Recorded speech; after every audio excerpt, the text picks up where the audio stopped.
السلام علیکم ورحمۃ اللہ وبرکاتہ۔ میں یاسر ندیم الواجدی سرجیکل اسٹرائک کی 8ویں قسط لے کر آپ کی خدمت میں حاضر ہوں۔ زی نیوز پر تاریخ فتح کا جو شو چل رہا ہے، دراصل وہ ایک خاص ذہنیت اور خاص ایجنڈے کو سامنے رکھ کر چلایا جا رہا ہے، جس کا مقصد صرف اور صرف مسلمانوں کو اور اسلام کو ہندوستان میں بدنام کرنا ہے۔ میں نے تاریخ فتح کو ایک ہفتے پہلے ٹویٹر پر چیلنج کیا تھا، لیکن تاریخ نے میرے ساتھ ڈیبیٹ کرنے سے انکار کر دیا، چونکہ اس کو معلوم ہے کہ اگر اسٹینڈرڈ رول کی روشنی میں اس کی کسی کے ساتھ ڈیبیٹ ہو گئی تو اس کا ایجنڈا فوراً فاش ہو جائے گا، اس کا راز فاش ہو جائے گا اور دنیا کو پتہ چل جائے گا کہ اس کا کیا مقصد ہے اور وہ اپنے شو میں کتنا جھوٹ پھیلاتا ہے۔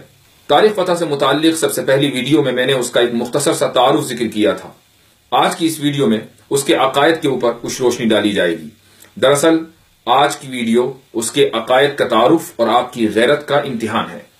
بات شروع کرنے سے پہلے میں اپنے ہندو بھائیوں سے ایک بات ضرور کہنا چاہوں گا کہ تاریخ فتح اپنے آپ کو مسلمان کہتا ہے اور ہم بھی مسلمان ہیں۔ اب یہ مسلمانوں کا جھگڑا ہو گیا ہے۔ جو لوگ مسلمان نہیں ہیں، غیر مسلم ہیں، ان کو اب یہ حق نہیں پہنچتا کہ وہ یہ فیصلہ کرنے بیٹھیں کہ کون سچا مسلمان ہے، کون پکا مسلمان ہے اور کون جھوٹا مسلمان ہے۔ اس لیے میں تمام ہندو بھائیوں سے گزارش کروں گا کہ وہ اس قضیے سے اپنے آپ کو الگ رکھ لیں، اس بحث سے اپنے آپ کو الگ رکھیں اور مسلمانوں کے اس اندرونی مسئلے میں دخل نہ دیں۔ بہت سے کٹر پنتھیوں کے دخل دینے کی وجہ سے اس ملک میں جو فضا بن رہی ہے وہ ایسی بن رہی ہے کہ گویا کہ تاریخ فتح ان لوگوں کا لایا ہوا اور ان لوگوں کا پلانٹ کیا ہوا ہے کہ جو مسلمانوں کو اور ہندوؤں کو اس ملک میں چین سے رہنے دینا نہیں چاہتے۔ اس لیے آج کی اس ویڈیو کے مخاطب ہندو بھائی نہیں ہیں، بلکہ آج کی ویڈیو کے مخاطب اس ملک کے 20 کروڑ مسلمان ہیں اور ان کی غیرت ہے۔ آئیے سب سے پہلے دیکھتے ہیں کہ تاریخ فتح نے کس طریقے سے نبی کریم صلی اللہ علیہ وسلم کی شان میں گستاخی کی ہے، اور صرف اسی پر نہیں، آپ صلی اللہ علیہ وسلم کی شان میں گستاخی کے علاوہ اس نے اللہ کی شان میں بھی گستاخی کی ہے۔ اس کی کچھ پرانی ویڈیوز ہیں جو یوٹیوب پر پڑی ہوئی ہیں۔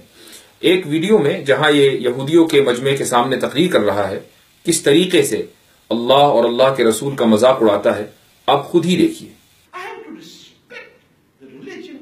Mother. She gave birth to me and I can never insult her. If my mother gave birth to me and she's a Muslim, I'm not going to insult her by saying, Mom, when you say that Muhammad flew on a horse, why didn't he fly on a swan? I actually did ask her when I was 12. I was beaten. I can't tell you. I said, why a horse, Mom? It could have been a swan or a duck or something, a swallow.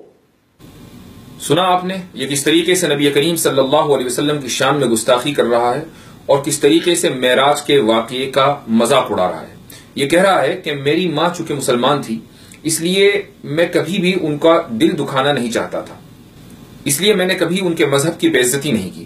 حالانکہ میں اگر یہ چاہتا تو پوچھ سکتا تھا کہ اگر محمد صلی اللہ علیہ وسلم کو معراج پر جانا ہی تھا تو وہ گھوڑے پر سوار ہو کر کیوں گئے، گھوڑے پر اڑ کر کیوں گئے، وہ کسی سوان یا بطخ کے اوپر اڑ کر کیوں نہیں گئے؟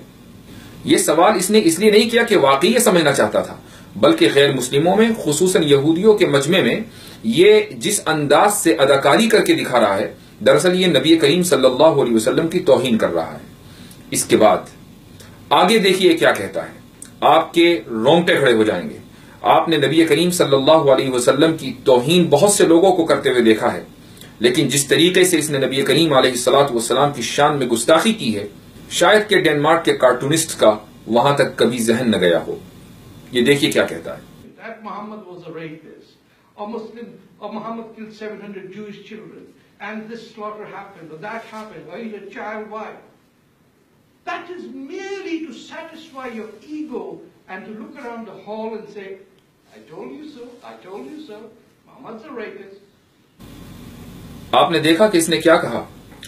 اس نے جس انداز سے نبی کریم صلی اللہ علیہ وسلم کی شان میں گستاخی کی ہے، دراصل اس بات کا ترجمہ کرتے ہوئے بھی روح کانپتی ہے۔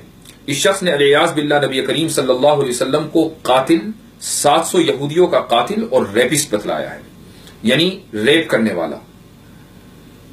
میں سمجھتا ہوں کہ نبی کریم علیہ الصلوۃ والسلام کی شان میں بہت سے لوگوں نے گستاخیاں کی ہیں، بہت سے لوگوں نے کارٹون بنائے ہیں، اور ہندوستان میں بھی کچھ لوگوں نے نبی کریم صلی اللہ علیہ وسلم کی شان میں گستاخی کی ہے اور بلاسفیمی کا ارتکاب کیا ہے۔ فریڈم آف ایکسپریشن کا ناجائز فائدہ اٹھاتے ہوئے، لیکن جس انداز سے اس شخص نے نبی کریم علیہ الصلوۃ والسلام کی شان میں گستاخی کی ہے، آپ کو اس کی نظیر نہیں ملے گی۔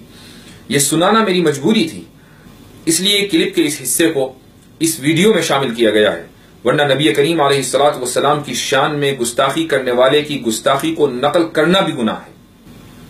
اب آگے دیکھیے، یہ خود ہی اپنا واقعہ سناتا ہے کہ ہم کس طریقے سے قرآن کریم کا مذاق اڑایا کرتے تھے۔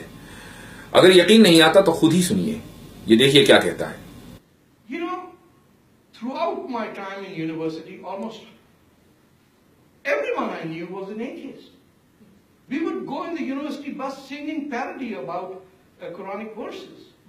یہ کہہ رہا ہے کہ جس زمانے میں میں یونیورسٹی میں پڑھتا تھا تو میرے جتنے جاننے والے تھے وہ سب کے سب ایتھیسٹ، ملحد یعنی خدا کے وجود کا انکار کرنے والے تھے، اور جب ہم بس میں بیٹھ کر جایا کرتے تھے تو ہم سب لوگ قرآن کی آیتوں کا مذاق اڑایا کرتے تھے۔ تو نبی کریم صلی اللہ علیہ وسلم کی شان میں گستاخی کے بعد اس نے قرآن کریم کی بھی توہین کی ہے۔ لیکن یہ شخص یہیں نہیں رکا، بلکہ قرآن کریم پر ایمان نہ لانے کی اس نے بڑی بوگس دلیل دی ہے۔ آپ اس دلیل کو سنیے اور خود جانیے، خود فیصلہ کیجیے کہ کیا یہ شخص مسلمان ہو سکتا ہے۔ So what is it to be a Muslim? Obviously you don't need the Quran. I'm talking blasphemy now, but I'm talking facts. If it took 23 years for the Quran to come to earth, and most of the Muslims around Muhammad, whether it was Ali or Abu Bakr or his wife Khadija, or the 110 who after 10 years went to Medina to take safety under the Jewish city of Medina, how did they become Muslim? Obviously they didn't have the Quran or the Hadith, which means I could be a Muslim without.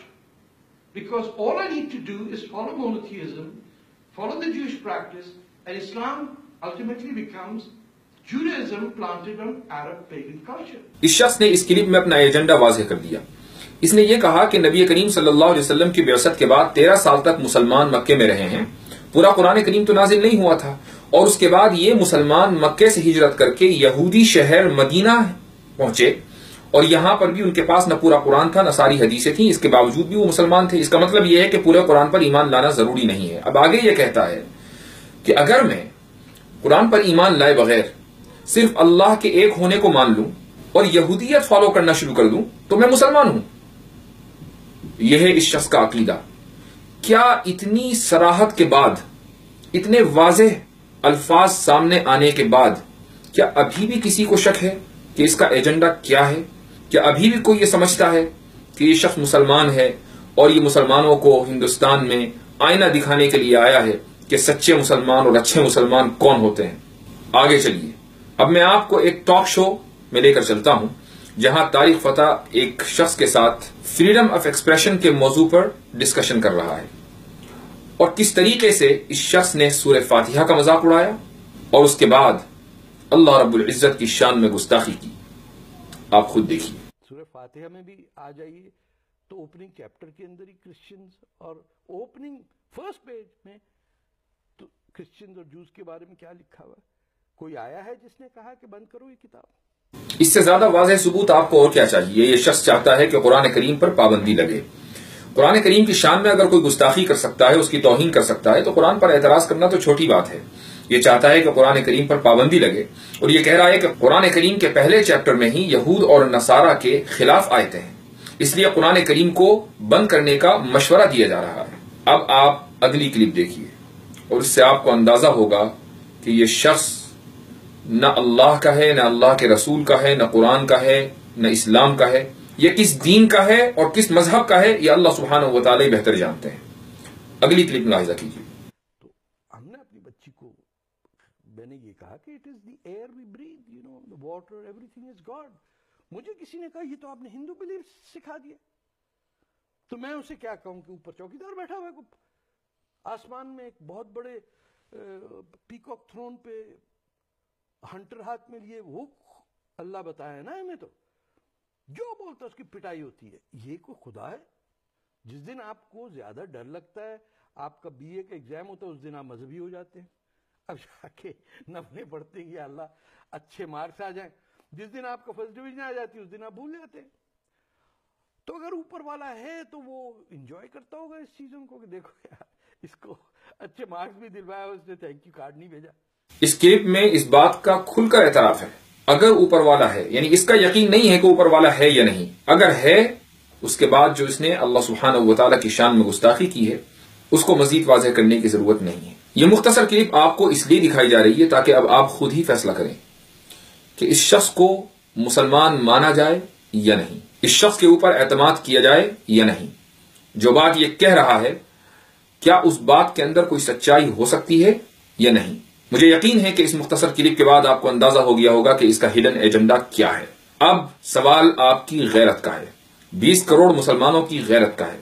Us video کو دیکھنے کے بعد آپ اپنی غیرت check کیجئے اپنے دل میں، اگر موجود ہے تو بہت اچھی بات ہے، اور اگر نہیں ہے تو آپ بھی گھر بیٹھیں اور ہم بھی گھر بیٹھتے ہیں۔